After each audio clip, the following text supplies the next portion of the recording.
Bienvenidos una vez más a un nuevo episodio de Los Manes X. Como siempre, acompañándolos el teacher, quien les habla, y mi compañero en esta batalla educativa llena de conocimiento, mentiras, verdades, ya ni sabemos, nuestro querido sofismas, nuestro querido Uncle Bollman.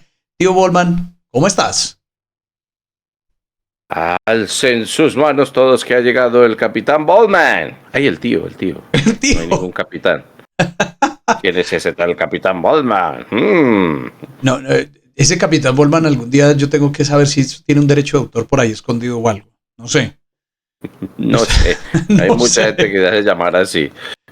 Yo creo que sí, entonces yo creo que es hasta peligroso mantener el tío Bollman. Es mejor dejarlo en... el Capitán Bollman, es mejor dejarlo en tío Bollman. Para quienes apenas se están conectando, tío Bollman, les hacemos la invitación. Como yo. No, digamos que tú vives conectado, pero para los que apenas se están conectando, para que sepan que estamos en nuestra red de streaming. Obviamente también nos pueden encontrar en YouTube y vamos a tratar de ampliar esas plataformas.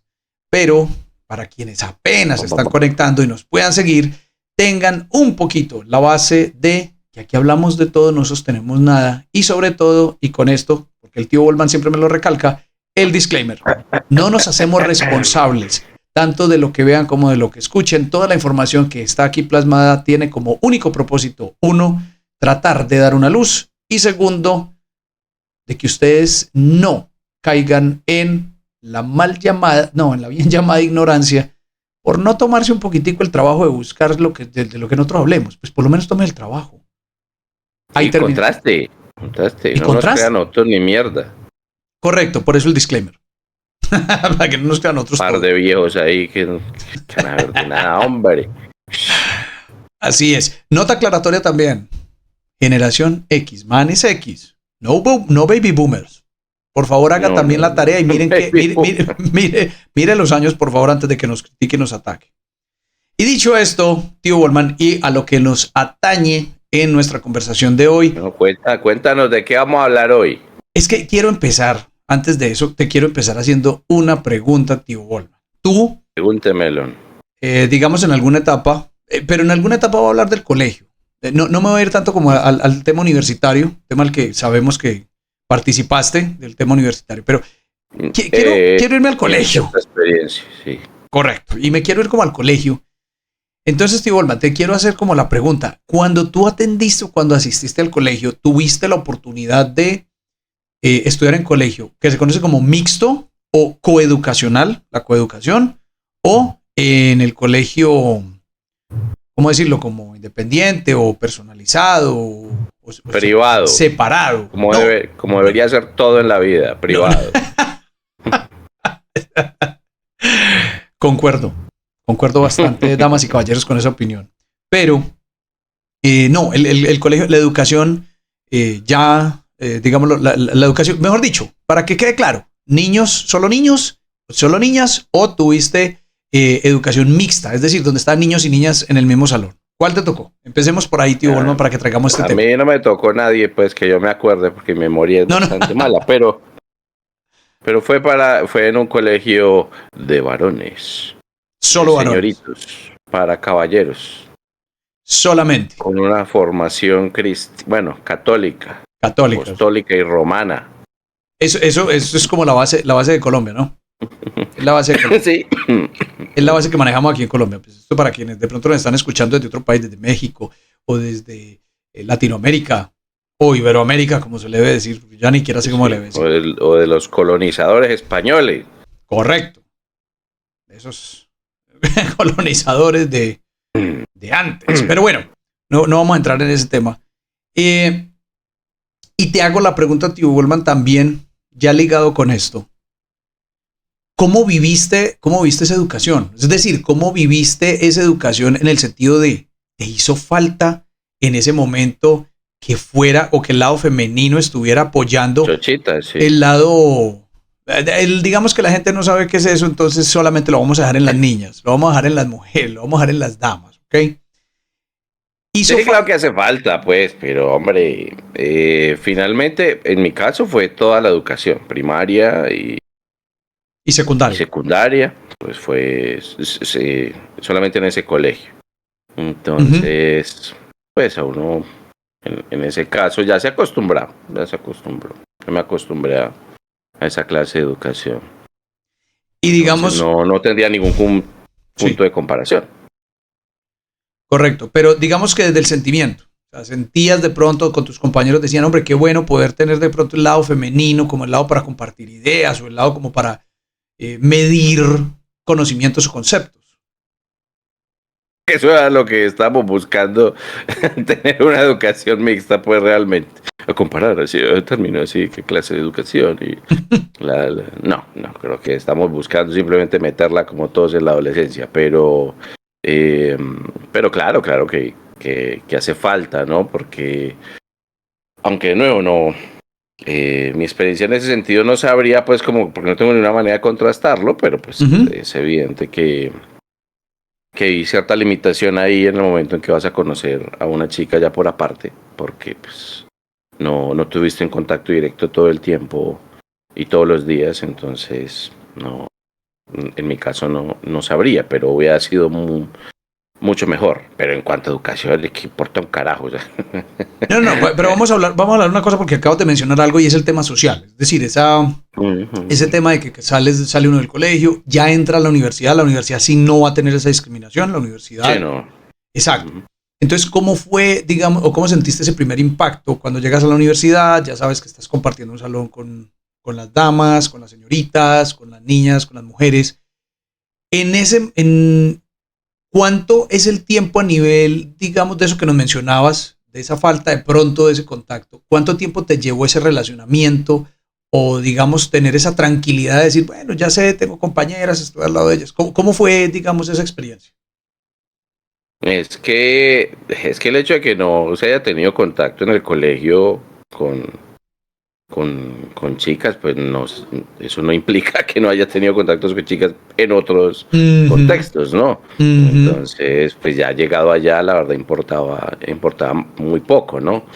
Ya sería de pronto la comparación en cuanto a términos académicos, pero es evidente que en la universidad pues ya no importa. O sea, hay gente tarada en todos los géneros y en todos los colores y en todos los tamaños, así que pues eso es lo de menos.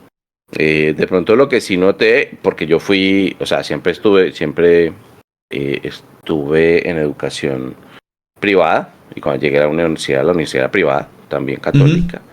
Y pues yo vengo, no voy a decir que de abajo a abajo, pero pues sí, clase media baja, y en esa universidad pues era muy caché. Entonces ya uno podía ver que lo que podía comparar es que las mujeres tenían cierto estatus social mucho mayor que, en mi caso, pues, que mí, o que incluso los mismos hombres. Los hombres les costaba incluso mucho más llegar a la universidad, incluso muchos estaban costeando sus estudios, pero por la mujer no, ahí pues hijas de papi les pagaba todo. Y ese creo que sería el único choque que haya visto yo en contraste con el otro género en la universidad, no más.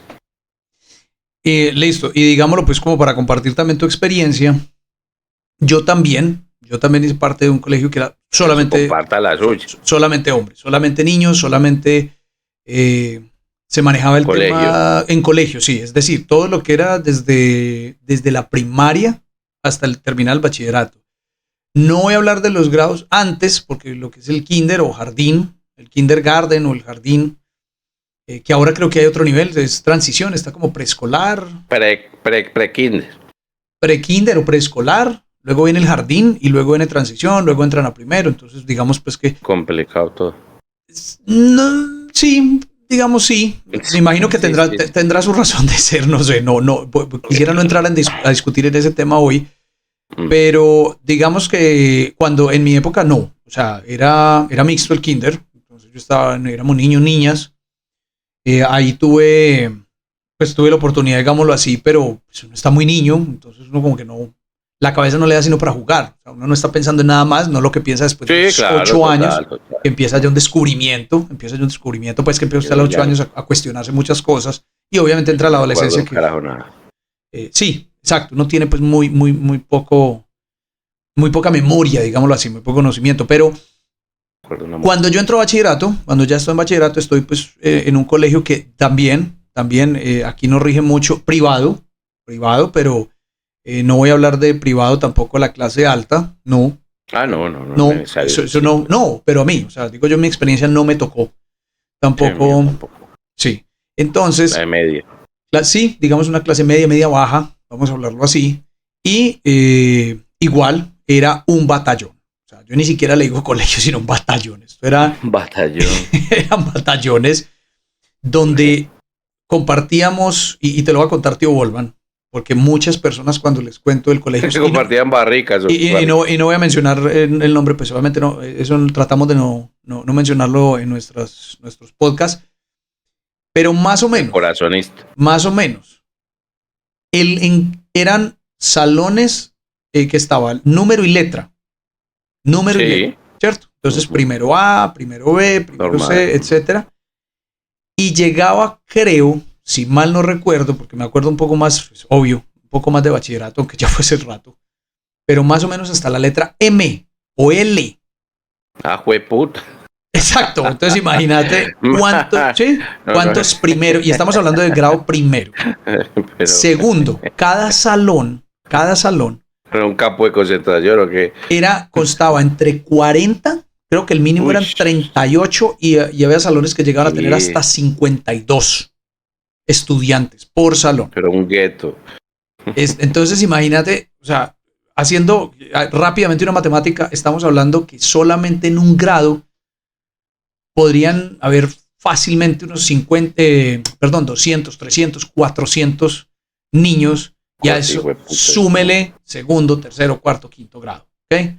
Entonces esto, vuelvo y repito, lo que estaba mencionando, un batallón. O sea, esto era un batallón, era una cosa impresionante. Literal. Entonces, ¿qué oportunidad había aquí, digamos, para esa parte de la coeducación o esa educación mixta? No, realmente no. Esto era una época diferente, estamos hablando de los años 80, que son los años pues en los que nosotros como generación X realmente estábamos más en colegio. Exacto.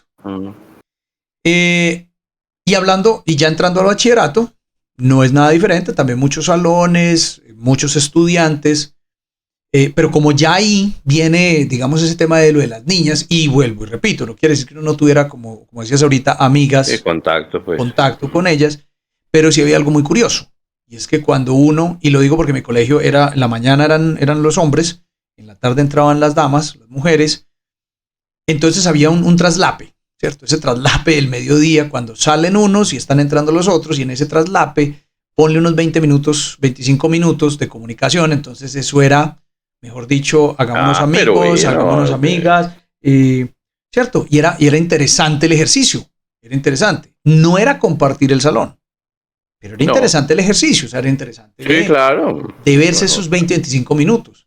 Era muy interesante. Se prestaba para hacer esos combos, digamos, para reunirse. Y sabes una cosa, tío Volman, muy curiosa, es que pasaba más en los grados, por ejemplo, octavo, noveno, décimo, 11, no tanto sexto, séptimo. Todavía parecía que la mente estaba muy, muy enfocada más, digámoslo, no sé si niño es la palabra correcta, pero yo recuerdo mucho que los sextos, séptimos no tenían esa misma comunicación o esos mismos conflictos que se armaban. Sí, los padres tienden a juntarse, pues, es obvio, ¿no? Igual cuando uno jugaba, pues, con la casa de uno, ¿no? Generalmente sus combos eran con niños, y si acaso, pues, había una niña por ahí, pues las niñas eran con niñas y los niños con niños, en cuanto a niños. Correcto, en cuanto a la niñez, en cuanto a los niños, exacto. Pero digamos que había juegos la infancia, y había juegos que lo permitían. Pero entonces vamos a entrar un poquito al tema, y en esto, tío Volman, tienes la palabra como siempre. Hablemos un poquito de esa historia, cómo empieza todo esto desde antes. Lleva la batuta, tío Volman, y luego seguiremos, porque acuérdate que es que nosotros aquí se nos va un rato bacano. Sí, pues curioso el corte, pero... Yo sé que sí. Siempre tío Volman va a ser curioso, pero es que sí quiero que primero, entonces, en esta introducción, que la gente sepa para dónde vamos, pero que el tío Volman nos da un poquitico de esa historia. Sí, bueno, yo la verdad es que sobre la educación mixta no sé demasiado. Finalmente, todo hay que decirlo, casi toda la historia de la civilización, la educación ha sido más para los niños que para las niñas. A las niñas se les educaba generalmente en quehaceres hogareños, entonces su primer encuentro con la educación, por supuesto, era en el hogar, pero también hay que decirlo que también a los niños generalmente se les educaba en el hogar. También lo que hay que decir es que la educación siempre fue un asunto privilegiado para las élites desde el comienzo de la civilización, y si hablamos, por supuesto, desde la antigua Grecia, pues es obvio que también. Ahí es donde se empieza, digamos, a producir un fenómeno educativo mucho más interesante, sobre todo con el inicio de la filosofía, con la división de los saberes, ¿cierto? Con las ciertas artes y ciencias liberales. Hay que entender aquí que liberal no es el concepto que tenemos nosotros del liberalismo actual, sino que liberales eran los hombres libres de la polis ateniense, ¿no? Y los hombres libres pues eran los que eran ciudadanos, ¿sí? Los que no eran obviamente esclavos, los que no eran extranjeros y los que no eran comerciantes. Entonces eran muy pocos, de hecho eran muy poquitos en Atenas los que tenían ese privilegio. Al principio obviamente era para las élites, para los que eran gobernantes. También había un principio de educación no solamente del conocimiento, sino físico, por eso es donde aparecen los gimnasios. Ahora, el gimnasio es un término mal entendido porque el gimnasio era, digamos que un centro público de educación, pero era física y social. El físico creo que era la palestra, ¿sí? Nosotros conocemos esto como gimnasio, pero era la palestra para los griegos. Pues el gimnasio era la totalidad de este espacio, donde se reunían los jóvenes, no solamente hacer ejercicio, sino obviamente también aprender sobre la sociedad, sobre la moral ateniense, sobre música, sobre literatura, sobre gramática, y también una cosa que ha estado con nosotros desde el inicio de la civilización, que es la educación militar, y para eso sí eran buenos los berracos espartanos, que esa educación sí era, pero preparada para la guerra. Y esa gente, incluso había un viejo sabio que cogía a los bebés y iba, este está deforme, pum, a la pila de fetos muertos, de bebés muertos, porque allá se seleccionaba así a los ciudadanos. Los ciudadanos tenían que ser... En Esparta, pero estamos hablando en Esparta. Sí, estamos hablando en Esparta, de dos ciudades particulares, el contraste ahí, ¿no? Entre la polis ateniense y, por supuesto, la polis esparta, ¿no? Hay una cosa, Tío Volvan, antes de que continúes, porque mucha gente yo creo que tiene ese concepto errado, y lo voy a decir así, lo voy a decir con esa certeza, el concepto errado de que cuando ven la película 300, ¿sí? La película 300, que pues, es tomada de un cómic, o que sale un cómic, pues obviamente realmente es pero sale de... Pero hay que decirlo que de las sale el cómic, sí, de las termópilas, pero pues de la batalla por las termópilas. De la batalla, exactamente. Hay que decirlo que el cómic está bien documentado y la película también. Es obvio que es muy efectista, pues que estamos hablando aquí de un cine mucho más contemporáneo, lleno de efectos especiales, de exageraciones. Pero en la base había muchas cosas. O sea, mira que ahí había un espartano que era todo deforme y no le permitían ser... del ejército. No, es que a eso me refiero. Antes de milagro, incluso se libró de la pila esta de bebés. Es que a eso me refiero yo, Tío Volvan, con el concepto errado que tienen, porque creen que eso es una película, o sea, creen que eso es solamente una película y creen que eso es un cómic. A eso me refiero yo con el concepto errado, o sea, que piensan que no, que eso no fue así, pero la batalla existió, realmente espartanos o Esparta también existió, y realmente esa selección que se hacía de los niños con deformidades era tal cual. Es decir, para que ustedes, los que están escuchando, entiendan, eso era real. Si el niño sabio, los mejores hombres pues, hacían parte solamente los más rudos, solamente los que nacían con digámoslo así, perfectos, entre comillas, determinados por este sabio o por este grupo de sabios, porque creo que era uno, normalmente era uno el que lo escogía. Él determinaba quién, y si no, listo.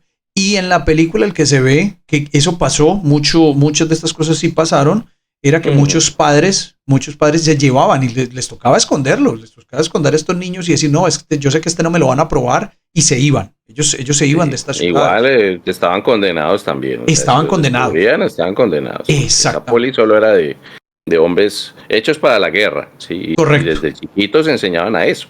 Y hay una cosa particular ahí, que aparece, aunque también apareció en Atenas, pues también apareció en Grecia, y es que la educación se hacía cargo del Estado, se hacía cargo, llamémoslo el gobierno en este caso, y estaba instrumentalizada para las labores del gobierno. En este caso para la labor militar en el caso de Esparta y por supuesto en la polis griega en Atenas, pues instrumentalizada para la labor política, ¿no? Estaba instrumentalizada para eso. De hecho, en Esparta se decía que los niños no eran propiedad. Es verdad que nosotros tenemos un concepto diferente de propiedad, pero los niños no son propiedad de sus padres, sino que son propiedades del Estado, o en este caso de la comunidad. Y años más tarde Atenas también recibiría este concepto comunitario de los niños, a los que hay que enseñarles de nuevo a los hombres libres. Apareció también por la filosofía, por supuesto los grandes filósofos, empezando por Sócrates, y Sócrates era un tipo que se la pasaba por ahí en los parques, haciendo filosofía de una forma mucho más mayéutica, es decir, preguntando a la gente para que la gente descubriera la verdad en la agora pública, en las plazas públicas. Pero lo que sí sería entonces su discípulo, que sería Platón sí ya escogió un lugar que lo llamó la Academia, y la Academia es porque era un sitio fuera de Atenas, que se llamaba Academo, en honor a un antiguo héroe mitológico ateniense, y de ahí viene la palabra Academia. Simplemente era no era un tierrero, la verdad, era un lugar muy bonito, que tenía una fuente muy bonita de agua, pero era fuera de Atenas. Y lo mismo hizo su discípulo Aristóteles, que Aristóteles fundó lo que es el Liceo, lo que nosotros conocemos como Liceo.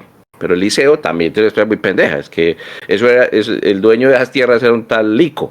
Entonces le puso el Liceo en honor al señor que era dueño de esas tierras, que también era al aire libre. Y era interesante el concepto de que no era realmente un lugar físico como nosotros conocemos, que nosotros vamos a un espacio acomodado, con sillas, mesas, no sé qué.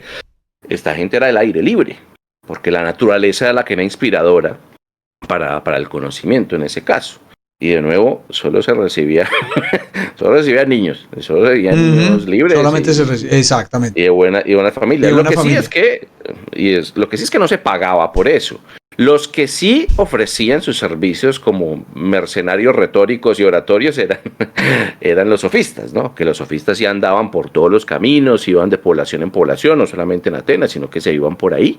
Ellos sí ofrecían sus servicios, llamémoslos como maestros, para enseñar oratoria, para enseñar retórica. De hecho, la palabra sofisma, que es lo que nosotros hemos deformado a falacias, precisamente viene de los sofistas, ¿no? Que es una manera de persuadir al otro, así sus argumentos sean engañosos. De ahí vienen los sofistas, pero esta gente sí cobraba por eso, mientras que los otros, lo que sea Sócrates, Aristóteles, pues era una labor pública, ¿no? Para la polis. Y ya pasamos a lo que sería los orígenes del Imperio Romano. O sea que los romanos, unos copiones de todo lo que hagan los griegos, entonces todo lo agarraban y decían, bueno, esto es mío. Pero lo que parece interesante ahí, pues de todo lo que copiaron, sería uno, lo que nosotros conocemos como collegium, pero collegium para ellos era más bien un gremio de personas que tenían intereses comunes, ¿cierto? Como artesanos, como comerciantes, entonces ellos se agremiaban, esa agremiación es lo que se conoce como collegium. Y tenían los ludus, que eran escuelas privadas. Acuerden que lo otro era casi todo de alguna manera estatal, a pesar de que los filósofos pues de alguna manera eran privados, pero pues su formación era más para el Estado y en pro del Estado. Y estos maestros sí cobraban, o sí podían permitirse recibir pagos. Era una educación, de ahí viene incluso la lúdica, ¿no? De los ludus. Pero aquí se aparece una educación que podía ser mixta. O sea, si tú tenías billete, podías llevar a tu hija y allá te la podían educar, no solamente desde la casa y no solamente en labores hogareñas. Entonces, digamos que los romanos fueron los que rompieron un poquito con eso. Hay una cosa interesante sobre la palabra escuela, por ejemplo, ¿sí? Escuela viene del griego que es escole, y escole significa ocio. Aescole es lo que no es ocio, es decir, lo que es trabajo. De hecho, los romanos también tienen, pero este sí no lo recuerdo, yo creo que tenía el pastel por aquí. Ah, sí. Los romanos tenían otium, ¿sí? Que es ocio. para ellos, y non otium, o más bien, la negación del otium era el negocio. Sí, lo que es la negación del ocio es el negotium. Entonces, A ver, tío, Olman, si te estoy entendiendo bien. Es decir, que la palabra ocio se le atribuye a la academia. O sea, como para decir, si usted no está trabajando, está aprendiendo.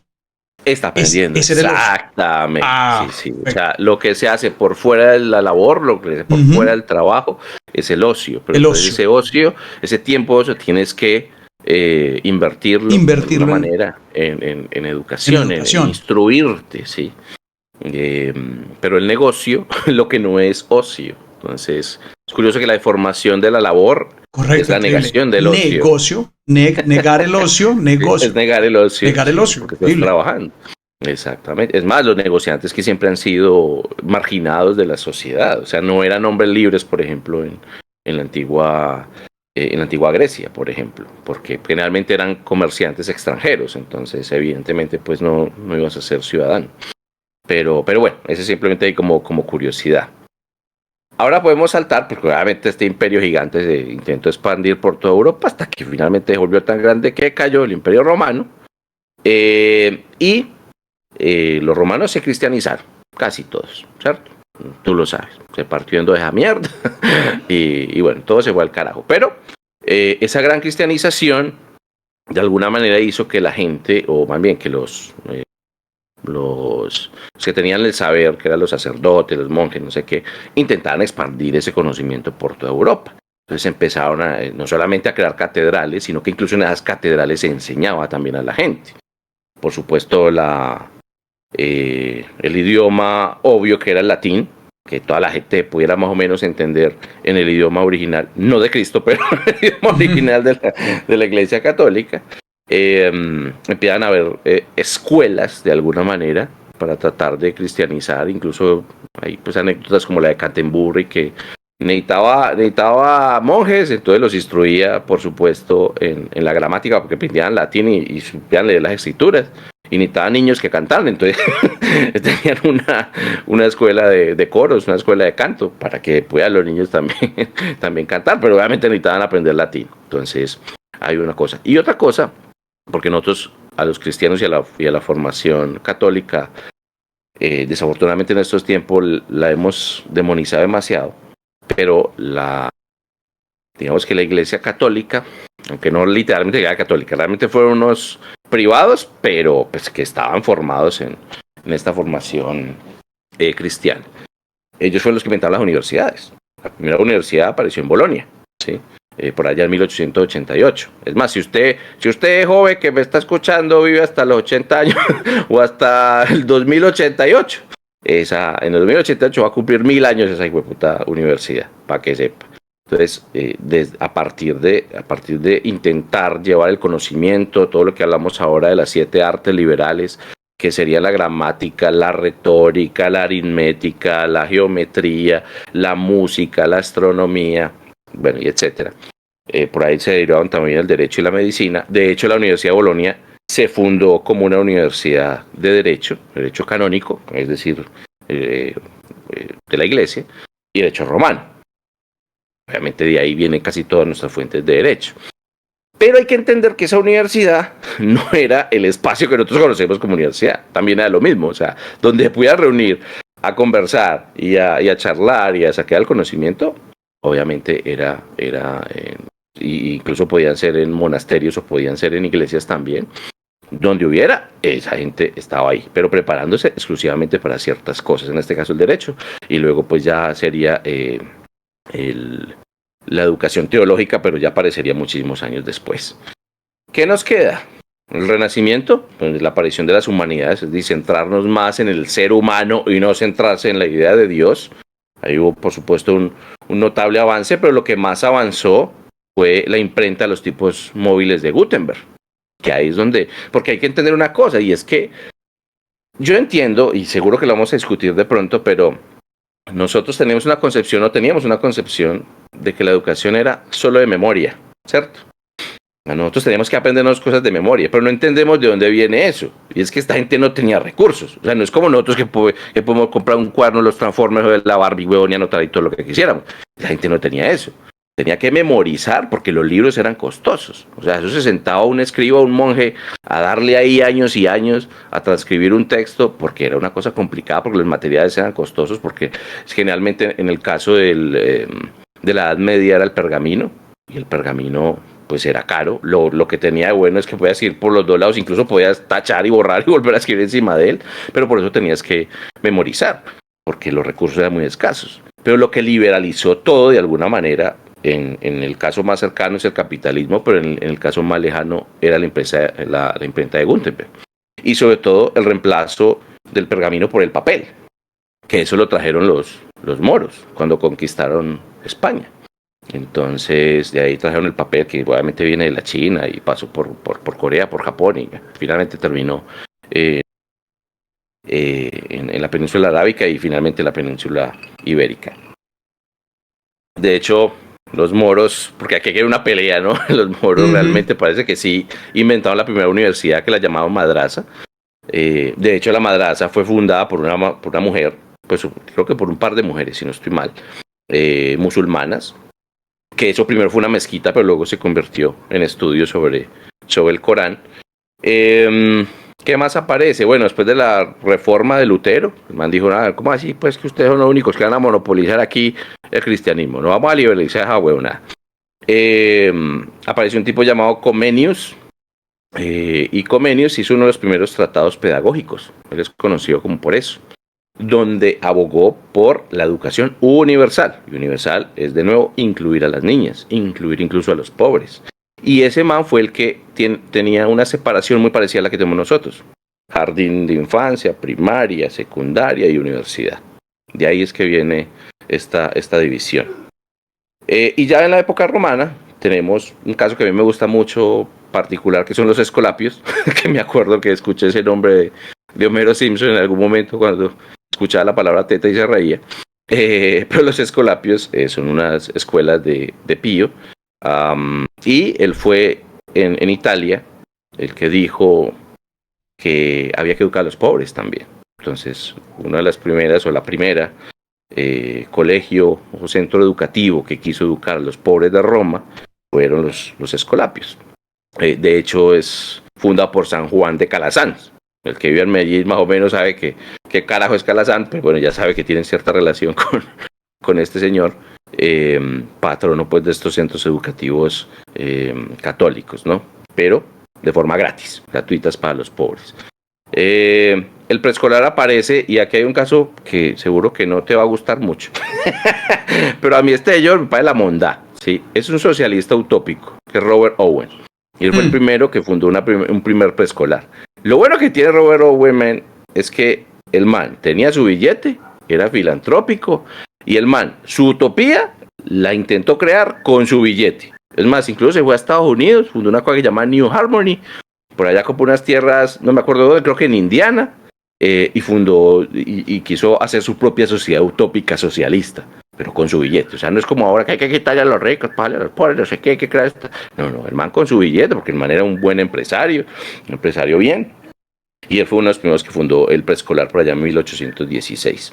Y ya finalmente, el concepto que nos queda es el de kindergarten, que pues como el nombre lo dice, así que usted ha destapado un kinder sorpresa, pues kinder, viene la palabra niño, y garden, pues viene la palabra jardín, entonces ahí sería jardín infantil. Y eso, de hecho, tío Volvan, ahí te hago, digamos, te apoyo, es alemana, realmente es kindergarten. Sí, exacto, es alemana. Con T, sí, no, como lo mencionabas, pero garten, o sea, garden, y es lo mismo, kinder, o das Kinder, como le dicen, o el niño, y garten para jardín, lo mismo, pero de ahí viene. Sí, de ahí viene, sí, por supuesto, en Alemania. Entonces esta es a grosso modo para que los que necesitan hacer una tarea sobre la historia de la pedagogía. Ay, tome su resumen, buena investigación. Y tío Volman, hay datos que tuviste ahí muy, muy bacanos, muy curiosos, muy chéveres, que yo creo que es bueno entrar a discutirlo en la segunda parte, porque sí, ya dimos toda la primera parte, ya dimos esta primera parte, o sea, aquí está la información. Esta fue larguita, pero bueno. Sí, pero contiene yo creo que los elementos suficientes para lo que viene enseguida, y que yo estoy seguro que para quienes se van a quedar escuchando, dicen, bueno, no, voy a mirar a ver cuál es el agarre, cuál es el agarrón allá con el tema mixto y el tema no sé qué. Pero ya tiene la primera base entonces, tío Volman. Vámonos entonces a un espacio para que puedan absorber whisky. Y que todos puedan, digamos, interiorizar todo esto que les acabamos de contar, que le echen reversa, porque también les damos la bienvenida a que vuelva un poquito hacia atrás y vuelva a escuchar lo que el tío Volman estaba diciendo sobre la educación, para ese resumen del colegio, para ese resumen de la universidad, o simplemente porque ustedes quieran aprender no, para que usted entienda, hermano, es que uno necesita saber historia para poder entender las cosas. Exacto. Porque es que cuando uno habla desde la ignorancia, es lo que tú decías del comienzo, o sea, somos muy ignorantes y hablamos desde la ignorancia. ¿Por qué tenemos que memorizar todo? Pues entienda por qué tenían que memorizar todo primero. Exacto. Ya no tienes que memorizar, es verdad, ¿cierto? Pero entiende por qué había que memorizar. O sea, ¿cuál era la razón? Exacto. Pero... Y entiende también por qué no tienes que memorizar ahora, ¿sí? Y lo importante es que no memorices ahora. ¿Y de dónde viene que no memorices ahora? Y algo muy polémico. Se llama capitalismo, ahorro y trabajo duro.